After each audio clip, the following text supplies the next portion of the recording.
आपल्या न्यायासाठी व हक्कासाठी लढणारा एकमेव news channel top Solapur. News चॅनलला लाईक करा, शेअर करा, सबस्क्राईब करा।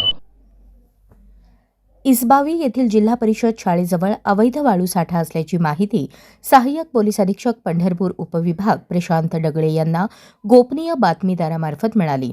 त्या ठिकाणी पथकासह छापा टाकला असता एक जेसीबी, टिपर, टेम्पो, कार, दुचाकी वाहने, मोबाईल व वाळू असा एकूण 1,06,08,000चा मुद्देमाल जप्त करण्यात आला। इसबावी पंढरपूर येथील जिल्हा परिषद शाळेजवळ नगर परिषद स्वच्छतागृहाच्या मागील बाजूस पंढरपूर येथे अवैधपणे वाळू साठा करून अवैधरित्या वाहनाद्वारे वाहतूक करत होते।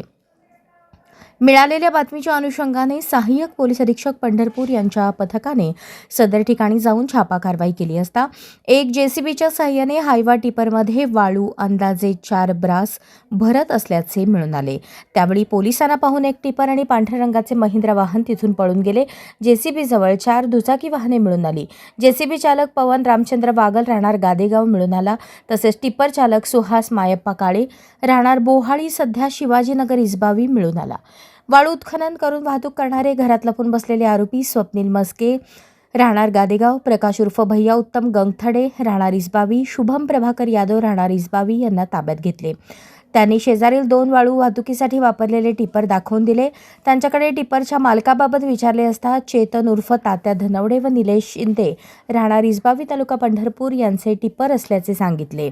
टिपरमध्ये 3 ब्रास वाळू मिळून आली। नितीन शिंदे यांच्या घराच्या आवारात वाळू वाहतुकीसाठी वापरलेला 460 टेम्पो लावलेला दिसला। घटनास्थळावरून पळून गेलेली पांढऱ्या रंगाची Mahindra car, Ashok Leyland tempo घरासमोर रोडवर लावलेला दिसून आला। ही वाहने निलेश उर्फ बापू दिगंबर शिंदे यांची असल्याचे सांगितले।